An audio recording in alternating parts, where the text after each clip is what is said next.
Western esotericism, also called esotericism and esoterism, is a scholarly term applied as a label to a wide range of groups and schools of thought which share a general idée famille. It refers to a wide array of ideas and movements which have developed within Western society, and which have remained largely distinct from both orthodox Judeo-Christian religion and Enlightenment rationalism. A transdisciplinary field, esotericism has pervaded various forms of Western philosophy, religion, pseudoscience, art, literature, and music, continuing to have an impact on intellectual ideas and popular culture. The precise definition of Western esotericism has been debated by various academics, with a number of different alternatives proposed. One scholarly model adopts its definition of esotericism from certain esotericist schools of thought themselves,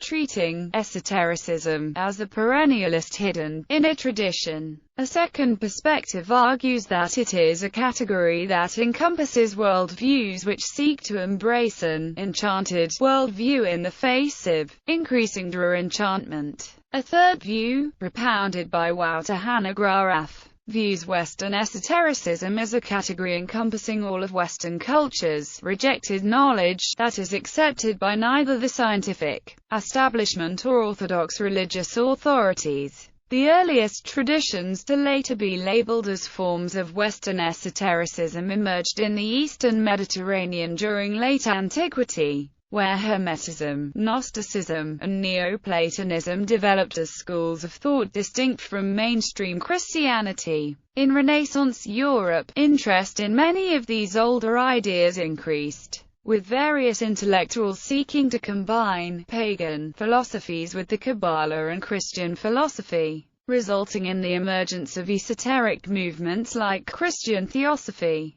The 17th century saw the development of initiatory societies professing esoteric knowledge such as Rosicrucianism and Freemasonry, while the Age of Enlightenment of the 18th century led to the development of new forms of esoteric thought.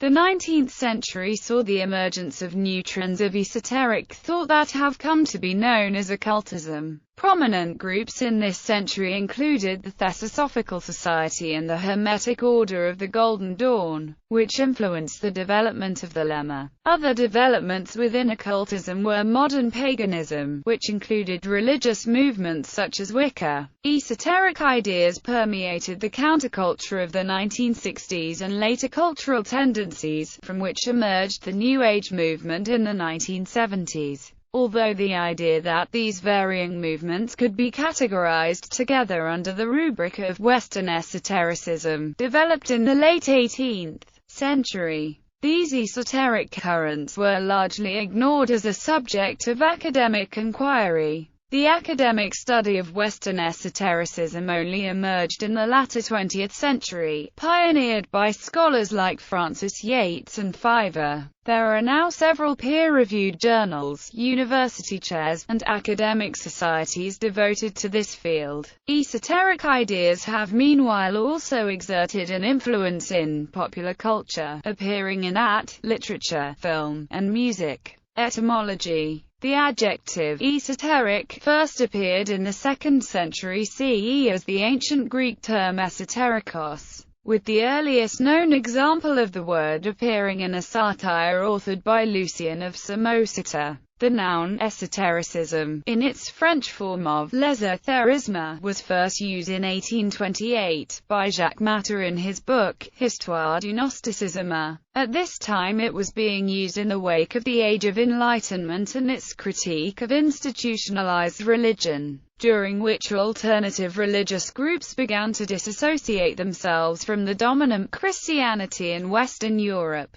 During the 19th and 20th centuries, the term esotericism came to commonly be seen as something that was distinct from Christianity, and which had formed a subculture that was at odds with the Christian mainstream from at least the Renaissance. The term was popularized by the French occultist and ceremonial magician Eliphas Leacout VI in the 1850s. and introduced into the English language by the Theosophist A.D. Sinnett in 1883. Eliacute VI also introduced the term l'occultisme, which he likely developed himself, and these terms were often employed as synonyms until being distinguished by later scholars. Definition: the concept of Western esotericism is a modern scholarly construct rather than a pre-existing, self-defined tradition of thought.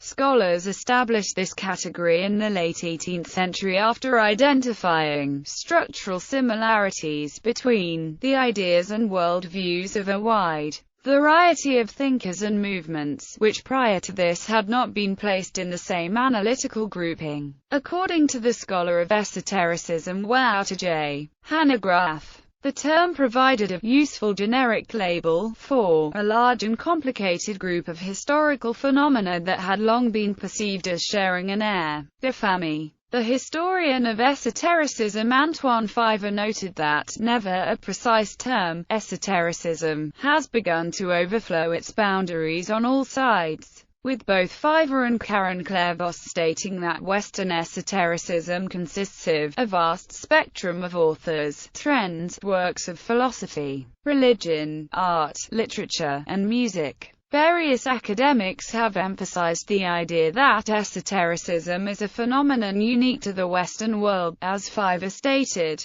an empirical perspective would hold that esotericism is a Western notion. As scholars such as Fiver and Hanegraaff have pointed out, there is no comparable category of Eastern or Oriental esotericism. Hanegraaff has characterized these as recognizable worldviews and approaches to knowledge that have played an important, although always controversial, role in the history of Western culture. Historian of religion Henrik Bogdan asserted that Western esotericism constituted a third pillar of Western culture, alongside doctrinal faith and rationality, being deemed heretical by the former and irrational by the latter. Scholars nevertheless recognize that various non-Western traditions have exerted a profound influence over Western esotericism, citing the prominent example of the Theosophical Society's incorporation of Hindu and Buddhist concepts into its doctrines. Given these influences and the imprecise nature of the term Western, the scholar of esotericism Kenneth Granholm has argued that academics should cease referring to Western esotericism altogether, instead simply favoring esotericism as a descriptor of this phenomenon.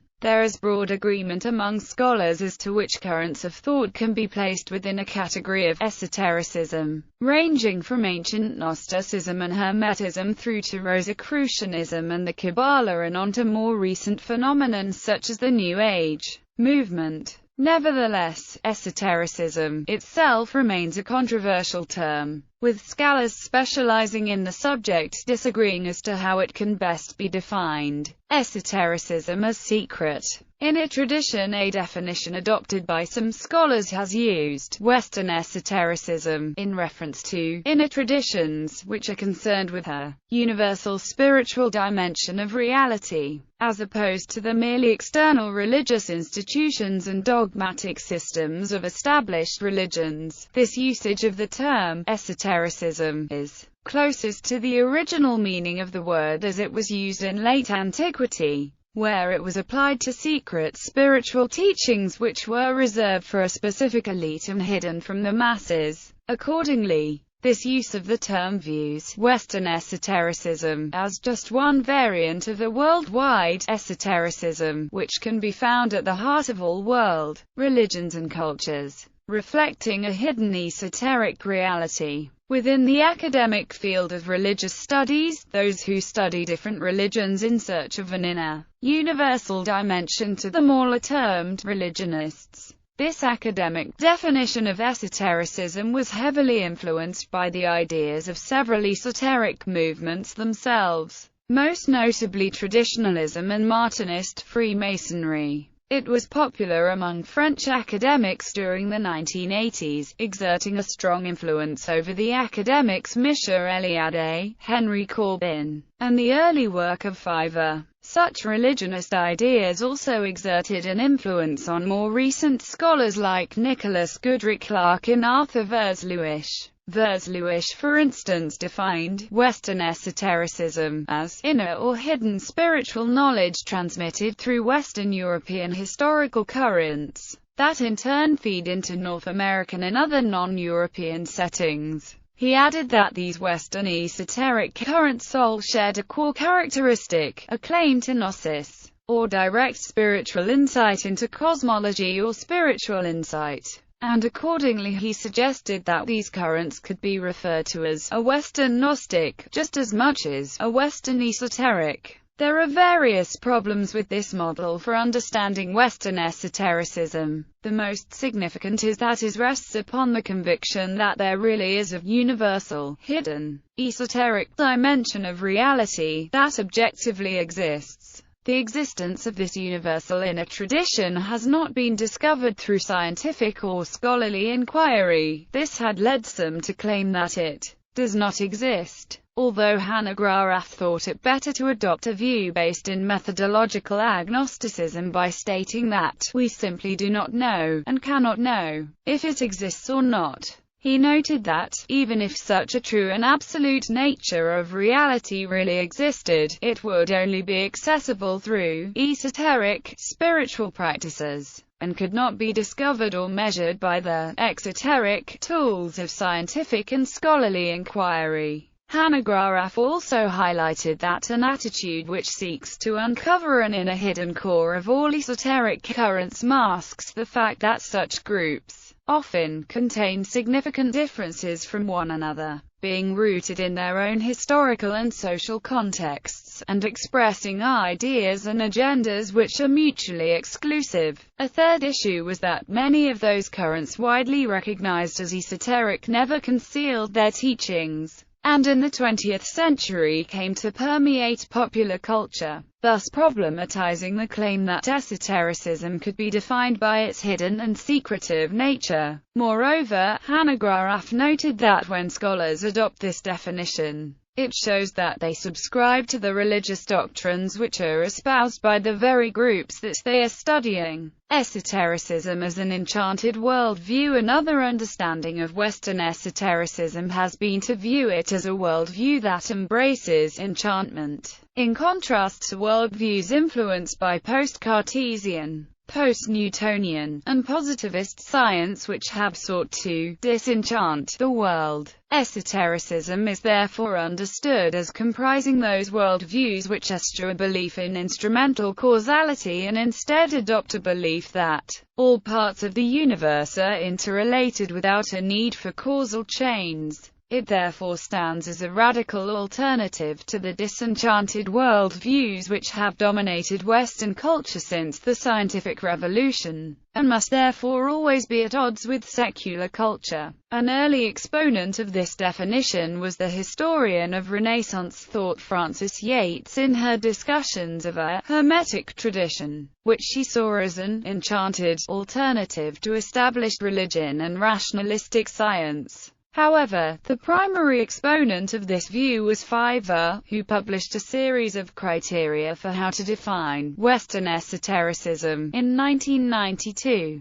Fiver claimed that esotericism was identifiable by the presence of 6 fundamental characteristics or components, 4 of which were intrinsic, and thus vital to defining something as being esoteric, while the other 2 were secondary, and thus not necessarily present in every form of esotericism. He listed these characteristics as follows. Correspondences. This is the idea that there are both real and symbolic correspondences existing between all things within the universe. As examples for this, Fiver pointed to the esoteric concept of the macrocosm and microcosm, often presented as the dictum of as above, so below, as well as the astrological idea that the actions of the planets have a direct corresponding influence on the behavior of human beings. Living nature. Fiver argued that all esotericists envision the natural universe as being imbued with its own life force, and that as such they understand it as being complex, plural, hierarchical, imagination and mediations.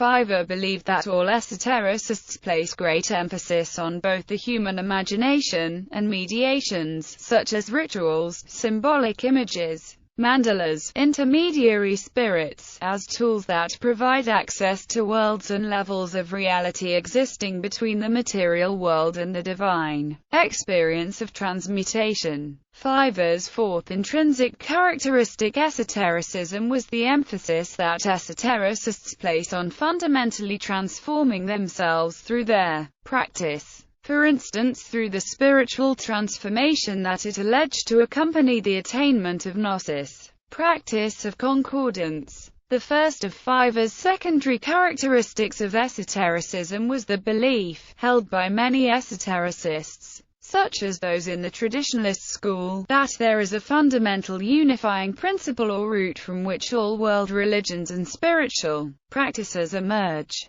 The common esoteric principle is that by attaining this unifying principle, the world's different beliefs can be brought together in unity. Transmission. Fiver's second secondary characteristic was the emphasis on the transmission of esoteric teachings and secrets from a master to their discipline, through a process of initiation. Fiver's form of categorization has been championed by scholars like Goodrich Clark, and by 2007 Bogdan could note that Fiver's had become the standard definition of Western esotericism in use among scholars. Scholar of esotericism Cocker von Stuckrade commented that the advantage of Fiver's system is that it allows varying esoteric traditions to be compared with one another in a systematic fashion. However, criticisms have also been expressed of Fiver's theory, pointing out its various weaknesses. Hanegraaff claimed that Fiver's approach entailed reasoning by prototype that relied upon already having a best example of what Western esotericism should look like, and then comparing other phenomenon to that one. Von Stuckrade noted that Fiver's taxonomy was based on his own areas of specialism: Renaissance Hermeticism, Christian Kabbalah, and Protestant Theosophy, and thus it is not based on a wider understanding of esotericism as it has existed throughout history, from the ancient world to the contemporary. Accordingly, von Stuckrade suggested that it was a good typology for understanding Christian esotericism in the early modern period, but lacked utility beyond that. Somewhat crudely, esotericism can be described as a Western form of spirituality that stresses the importance of the individual effort to gain spiritual knowledge, or gnosis, whereby man is confronted with the divine aspect of existence. Historian of religion Henrik Bogdan, 2007. As an alternative to Fiver's framework, von Stuckrade developed his own variant, although argued that this did not represent a definition, but rather a framework of analysis for scholarly usage. He stated that, on the most general level of analysis, esotericism represented the claim of higher knowledge, a claim to possessing wisdom that is superior to other interpretations of cosmos and history, and which serves as a master key for answering all questions of humankind. Accordingly, he believed that esoteric groups placed a great emphasis on secrecy, not because they were inherently rooted in elite groups, but because the idea of concealed secrets that can be revealed was central to their discourse. Examining the means of accessing higher knowledge, he highlighted two themes that he believed could be found within esotericism: that of mediation through contact with non-human entities, and individual experience. Accordingly, for von Stuckrade, esotericism could be best understood as a structural element of Western culture, rather than as a selection of different schools of thought. Esotericism as rejected knowledge, an additional definition was proposed by Hanegraaff, and holds that Western esotericism is a category representing the Academy's dustbin of rejected knowledge. In this respect, it contains all of the theories and worldviews that have been rejected by the mainstream intellectual community, because they do not accord with normative conceptions of religion, rationality and science. His approach is rooted within the field of the history of ideas, and stresses the role of change and transformation over time. Goodrich Clark was critical of this approach, believing that it relegated Western esotericism to the position of a casualty of positivist and materialist perspectives in the 19th century, and thus reinforces the idea that Western esoteric traditions were of little historical importance. Bogdan similarly expressed concern regarding Hannah Graf's definition, believing that it made the category of Western esotericism all-inclusive, and thus analytically useless.